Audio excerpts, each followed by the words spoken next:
Iran, Israel और America जंग अरूज पर है। ऐसे में इसराइल का एक नया गेम प्लान आश्कार हो चुका है। वो गेम प्लान क्या है, किस तरह मशरिक़ वस्ता को और ईरान को एक दूसरे के सामने लेकर आना है, सारी सूरत के बारे में आमिर रज़ा से बात करते हैं। आमिर भाई, एक गेम प्लान की बात की थी आपने पिछले व्लॉग में कि इसराइल ने एक गेम प्लान जो है ना वो बना रखा है, किस तरह ईरान को, मशरिक़ वस्ता को एक दूसरे के सामने लेके आना है। वो गेम प्लान क्या है? देखिए, ये मसला ये नहीं था कि दोनों को एक दूसरे के सामने लेकर आना है। गेम प्लान हमें इस तरह से देखें, हमें भी पता नहीं चल सकता है दिल साहब, लेकिन अभी ख़ुद ही जो है वो कहते हैं जो चुप रहेगी ज़ुबान खंजर लहू पुकारेगा आस्तीन का। ये जो आस्तीन का सांप है नेतन्याहू जो है, ये ख़ुद पुकार गया कि इसका असल मकसद क्या था। पहले इसका मकसद क्या था ये बाद में बताऊँगा। आप मुझे बताएँ, रामको की जो ऑयल फील्ड है उस पर हमला होता है, जो कि बाद में साबित हुआ कि ईरान ने नहीं किया था, इसराइल ने किया था। इसके बाद बहरीन के अंदर ऑयल डिपो पर हमला होता है और ये भी साबित हुआ कि वो ईरान ने नहीं किया था। उसके बाद ये कुछ गैस फील्ड जो हैं कतर की, जो कि कतर की सबसे बड़ी प्रोडक्ट जो है वो LNG है, गैस ही बेचता है, उस पर हमला होता है और लफान पे। और उसके बाद जो है कहा जाता है कि इसको 3 से 5 साल लगेंगे इसकी मरम्मत में।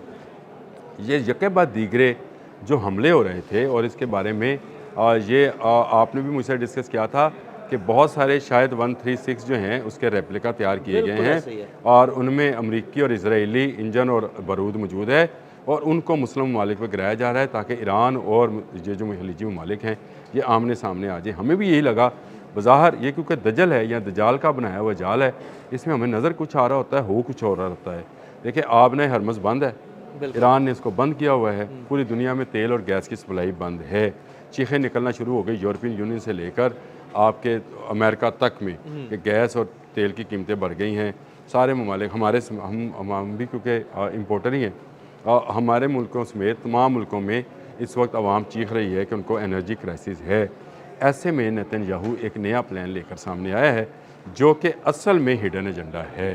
और उसने ये कहा है कि हमें आबने हरमुज़ की ज़रूरत ही नहीं है, तमाम अरब ममालिक में जो तेल और गैस है उसके लिए पाइपलाइंस बनाई जाएं और उनको हैफ़ा के ज़रिए समुंदर में से सप्लाई किया जाए।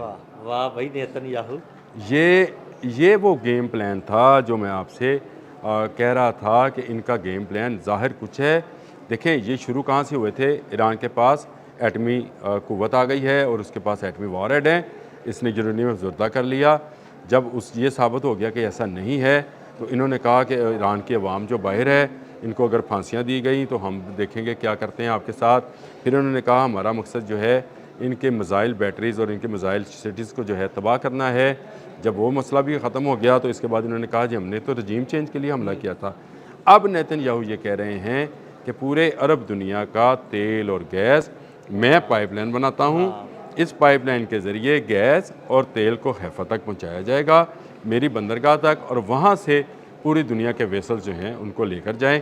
हाँ, मेरा हिस्सा रखी जाना। बिल्कुल बिल्कुल। अब ये देखें, अगर अरब इस पर मान गए तो अरब के बच्चे हम अजमियों से भीख मांग के रोटी खाएंगे। मैं आपको अभी इसका बता रहा हूँ, अरब शदीद कहत साली का शिकार हो जाएगा, यानी उनके पास दौलत उनका तेल सारा चूस जाएगा ना। वो लाजमी बात है कि जब आपके सबसे पहले जो आपका तेल और गैस निकलती है उसके लिए यहूदी कंपनियां और अमेरिकन कंपनियां मौजूद हैं, जहां पर यहूदी और अमेरिकन काम करते हैं। पहले वहाँ पे अपना हिस्सा रखेंगे। वो पहले नहीं, वो 80% तो वो लेते हैं जी, वो लेते हैं, अपना हिस्सा रखेंगे और उसके बाद फिर आप मुहताज होंगे। एक वो बड़ा सा वो गोल चक्कर लगा होगा पाइप के ऊपर और नेतन्याहू उसके ऊपर बैठा होगा और उसको घुमाएगा और कहेगा तेल बांधे जाओ, नहीं गा। फिर नेतन्याहू तेल, आप पूरी दुनिया किसकी मिन्नत करेगी? नेतन्याहू की।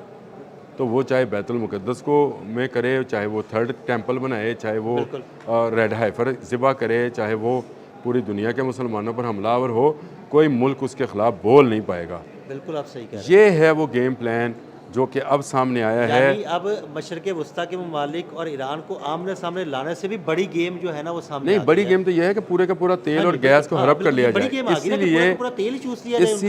इसीलिए उसने ईरान की गैस फील्ड पर भी हमला किया और उसके जवाब में ईरान ने इराक़ की गैस भी बंद कर दी। यानी जो गैस वहाँ से मिलती थी पारस से, जो उनकी गैस फील्ड है, और अमेरिका इसी पर चीखा कि मैंने इसराइल से नहीं कहा और मैं इसराइल को मना करता हूँ कि किसी पावर पे हमला ना करे, यानी उनके एनर्जी सोर्सेज पे हमला ना करे, ताकि वो हमारे एनर्जी सोर्सेज पे हमला ना करे। देखो नेतन्याहू यहूदी जहन जो है कहाँ तक जाता है और कैसी प्लानिंग लेकर आता है जो कि हमें नज़र नहीं आ रही होती। हम सब आपने हरमज़ को खोलने और खुलाने और जहाज़ गुजारने और गुजरने की बात कर रहे थे, उसने एक नया प्लान नक्शे वो बना चुके हैं।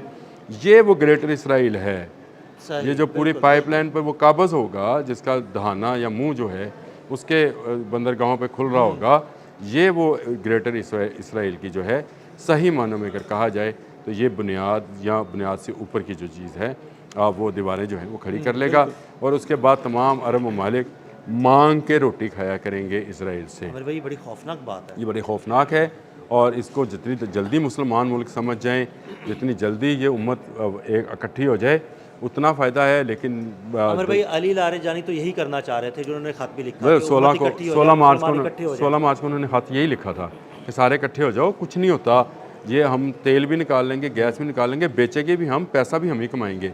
लेकिन कोई उसकी बात सुनता उससे पहले उसको शहीद कर दिया जाता है, टारगेट कर लिया जाता है। और ये गेम प्लान जो है नेतन्याहू अब लेकर आए हैं कि पाइपलाइंस बिछाई जाएं और उनके ज़रिए गैस और तेल, ताकि आबने हरमज़ जो है ये वीरान हो जाए। ये ईरान रखता है तो रखे, अब दुनिया जो है वो सारी गैस और तेल की जो प्रोडक्ट्स हैं वो ईरान के या आबने हरमज़ की बजाय इसराइल से हासिल करेंगे। इसराइल पूरी दुनिया के ताकत का महवर बन जाएगा, इवन अमेरिका के लिए भी। वो जिसको चाहेगा तेल देगा, जिसको चाहेगा रोक लेगा। अगर अरब ममालिक इस पर आ गए, देखें पहले अरब ममालिक ने गलती की 1970 में जब इन्होंने पेट्रो डॉलर जो है उसको इंट्रोड्यूस करवाया कि पेट्रोलियम मसनूआत सिर्फ डॉलर के एवज़ मिलेंगी। रिचर्ड निक्सन गए थे शाह फैसल के पास, आपके और मेरे साबका हीरो, बचपन में हम उसको हीरो कहते होते थे, कापियों किताबों में तस्वीर छपी होती थी, फिर वो जो शहजादा उसको कत्ल कर रहा था उसकी तस्वीर भी आती थी, तो हम इसको बड़ा हीरो मानते थे। रिचर्ड निक्सन के साथ इसने मुआहदा साइन किया हुआ है 1970 का कि पूरी दुनिया का तेल सिर्फ़ और सिर्फ जो है वो इस पर बिकेगा, डॉलर के ऊपर। इस मुआहदे ने जितना नुकसान पहुँचाया है कोई अपनी करेंसी में तेल ख़रीद ही नहीं सकता है। ये अब पहले ये था, अब मेरा हाल है कि डॉलर भी निकल जाएगा, अब इज़राइली करेंसी के ऊपर आपको तेल ख़रीदना पड़ेगा। और ये इज़राइली करेंसी जो है ये भी आपको बता रहा हूँ, कभी याद कीजिएगा ये बात, ये इज़राइली करेंसी कोई रुपये नहीं होंगे, कोई किसी डॉलर रुपये या पाउंड का नाम नहीं होगा, ये डिजिटल करेंसी होगी और जिसके पास होगी उसका कंट्रोल भी यहूदियों के पास होगा। यहूदी तेल के ज़रिए पूरी दुनिया की इकॉनमी को अब काबू करने लगे हैं। वो आपको नोट से निकाल कर डिजिटल करेंसी पर लेके जा रहे हैं और डिजिटल करेंसी से एक बटन के दबाने से आपका मुल्क जिसके पास खरबों डॉलर पाउंड्स के डिजिटल होंगे वो ख़त्म हो जाएंगे और उसकी स्क्रीन से वैनिश हो जाएंगे और वो फ़कीर हो जाएगा। जो मैंने आपसे कहा कि अरब फिर मांग के खाया करेंगे इसराइल से, ये मैंने इसलिए कहा है। तो इंसान बने होश के नाखून लेने पड़ेंगे। अगर अरब होश के नाखून नहीं लेंगे तो मारे जाएंगे। मैं बताऊँ, अजमी तो पहले ही, हम तो अजमी है जी, हाँ जी बिल्कुल, अजमी जो हैं वो तो पहले ही बहुत मार खाए हुए हैं और उनके लिए ना उनकी ज़ुबान में ये कुरान पाक आया था, हम तो सीखते हैं अरबी ताकि इसको पढ़ा जाए, इसको समझा जाए, उनकी तो ज़ुबान में आया। अगर वही गफलत का शिकार हैं और वही यहूद व नसारा जिसके मतलब कुरान ने कहा कि ये आपस में दोस्त है, तुम्हारे दोस्त नहीं हैं, ये कुरान पाक में है, इसको अगर ये नहीं समझ रहे हैं। और डोनाल्ड ट्रंप सरेआम ये बैठकर कहता है कि तमाम मिडल ईस्ट और खलीजी ममालिक बस जो अरब हैं ये इसराइल के दोस्त हैं। मेरे पास वीडियो पड़ी है, अगर आप कहते हैं मैं आपको भेज देता हूँ। उस वीडियो के अंदर वो साफ अल्फाज में ये बात कह रहा है कि वो इसराइल के सब अलाए हैं, सब उसके इत्तेहादी हैं। तो ये इससे बड़ी मुसलमानों के लिए मैं समझता हूँ लानत क्या होगी कि जिस कौम को मखदूब अलैह करार दिया गया, जिसमें हर नमाज में हम पढ़ते हैं, हर जब भी हम सूरह फातिहा की तिलावत करते हैं हम मखदूब अलैह, ये कौम है बनी इसराइल, ये सहूनी, ये यहूदी, ये नेतन्याहू, ये मखदूब अलैह हैं। और यही अब ये प्लान लेकर आए हैं कि अरब दुनिया का तेल और गैस, जो कि शायद अगर इस तरह से ना जाता तो अगले 10, 12, 20 साल में चला जाता, ख़त्म हो जाता है इनका तेल और गैस, लेकिन वो चाहता है कि ये जल्दी जल्दी निचोड़ कर इनको मांगने तक ले आ जाए। वो जो अरब हम सुना करते थे कि जो इंतज़ार किया करते थे कि कोई हाजी आए और इनको रोटी खिलाए, ये अरब दोबारा उस पर चले जाएंगे अगर इन्होंने ना समझा। और सबसे बड़ा किरदार इसमें सऊदी अरब को अदा करना है, जो बड़ा भाई है इनमें सब में, उसको ये किरदार अदा करना है कि इस चुंगल में ना आए। ये पाइपलाइन वाला जो ड्रामा है ये सिर्फ इसलिए है ताकि इसराइल पूरी दुनिया की एनर्जी यानी तेल और गैस के ऊपर काबिज़ हो जाए। जिसको चाहेगा वो तेल देगा, जिसको चाहेगा उसका रोक लेगा। जैसे दज्जाल के मतलब कहा जाता है, जिसको कहेगा हाँ जी। कि उसको उसमें उसको खुशहाली रोटी दे देगा, देगा, उसको खुशहाली दे देगा। और जिसको चाहेगा उस पर कहर साली जो है वो जो लागू कर देगा। तो ये दज्जाली सिस्टम का ही नेतन्याहू एक हिस्सा है, डोनाल्ड ट्रंप भी इसी का हिस्सा है।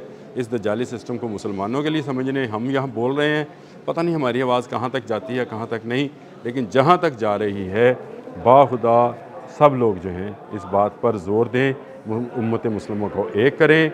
ये हुक्मरानों ने नहीं करना, हम आवाम ने करना है। हम एक हो जाएं, इख्तलाफात ख़त्म कर दें, तो मेरा ख्याल है कोई ताकत हमें हरा नहीं पाएगी।